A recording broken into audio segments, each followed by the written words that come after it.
You were alone, sick and running 102 fever, when something in the apartment shifted.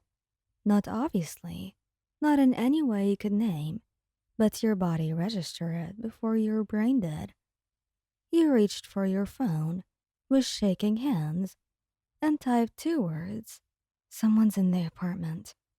Katsuki read it mid-sprint and was already moving before he finished the sentence. The door handle moved, just slightly, testing, and then a voice came through, calm and conversational, which was somehow so much worse than shouting. You had a lamp, a two-floor drop to an alley, and 4 minutes on the clock. And you had to decide what counted as not being a hero when the doorframe was already cracking.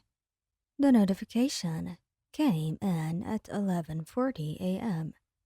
A cheerful little buzz from Katsuki's contact. Don't expect us till 6. Extra drills. Ijiro says he loves you or something. And to eat. You'd laughed at that, set your phone face down on the nightstand, and promptly fallen back asleep. That had been hours ago. Now, the apartment was different. Not obviously. Not in any way you could pin it down immediately. The afternoon light still fell through the curtains, the same soft amber way it always did. The ceiling fan still turned, but something had shifted in the quality of the silence, and even through the fog of 102-degree fever. Your body had registered it before your brain did. You lay still. The flu had taken you out Thursday night, a sudden, miserable ambush of aching joints and chills that had left you horizontal and mostly useless by Friday morning. Katsuki had stood in the bedroom doorway that morning with his arms crossed, looking at you like your fever was a personal insult. "You're not dying," he'd said flatly. "I know," you'd croaked. "You look like you're dying." Katsuki. He'd brought you water and crackers without being asked, and hadn't said another word about it, which was the closest thing to tenderness you usually got on the first day of sickness.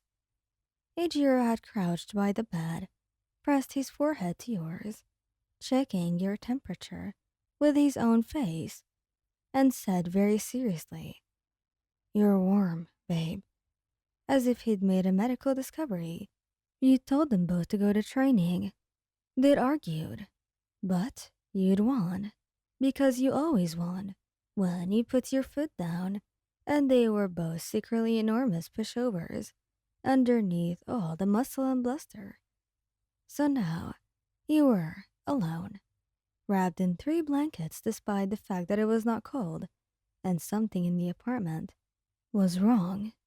You heard it then, a creak, not the building settling. You knew that sound, low and rhythmic.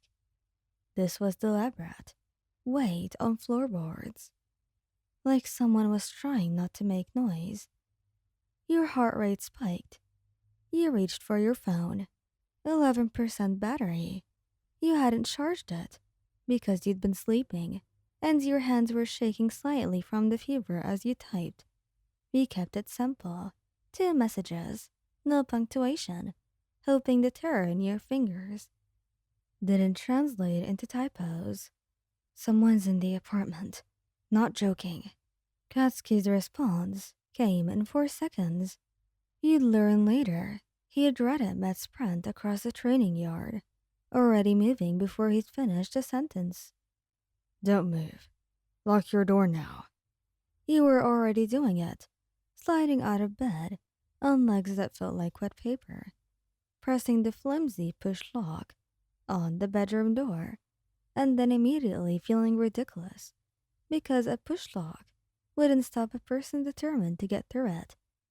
The floor was cold under your feet. Your whole body ached. Another creak. Closer. Ijiro's message came right after Katsuki's. "We're coming, babe. 8 minutes." Stay low and stay quiet, okay? Don't be a hero. You almost laughed. Don't be a hero from Ijiro Kirishima, who had once headbutted a car to stop it from rolling into a crowd. You pressed your back against the wall, beside the door, instead of in front of it, because you'd retained enough sense to know that bullets and quirks went through doors, and that wall was sturdier. Your phone was at 9% now. You turned the brightness all the way down. The footsteps stopped outside your room. You could hear breathing, low, slightly labored, like someone who'd exerted themselves to get there. The door handle moved, just slightly, testing. You stopped breathing. A voice muffled through the door. I know you're in there. Calm, conversational almost. That was worse than shouting.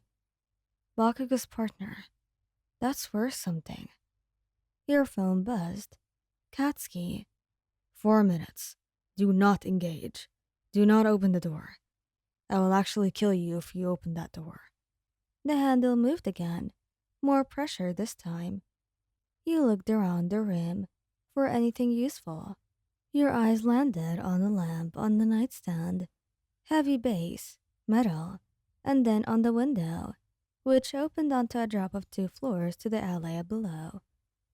Neither of these. You decided. Another buzz. Ijiro. I can hear the street from here. Almost there. We're so close. Please be okay. The door shuddered. Not a knock. Impact. You moved to the far corner.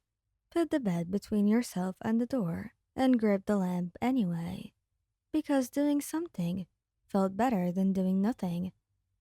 The second impact cracked the door frame, and the third didn't come. What came instead was an explosion. Outside the apartment. He heard someone swear very loudly in a voice you would have recognized through a hurricane, followed by sound like someone being introduced to a wall at a significant velocity, and then Ajiro's voice closer. Babe, we're here, it's us. In the bedroom. He called back. The door cracked open. Ijiro came through first, already hardened, which meant he'd been running through hallways in partial armor, which meant he'd been scared. Oh, thank God. He breathed into your hair. You're okay, darling. I am. You confirmed. Katsuki appeared in the doorway. He looked at you, a full scanning look, and then looked away. The villain, you asked. Gone. Pro response is coming. He pushed off the doorframe and walked toward you. And then he put his hand on the back of your head, gripping lightly. You didn't engage. You told me not to. Yeah. Good. Ijiro pulled back enough to look at your face. You were so brave. I know that was scary. I had the lamp. Katsuki looked at the lamp in your hand and somehow laughed. Put the lamp down, he said, and you did so.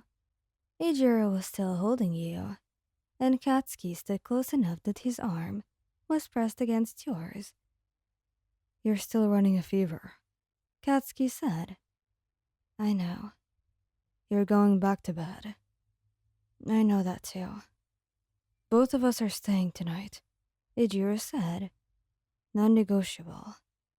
You leaned into him, exhausted. I wasn't going to argue.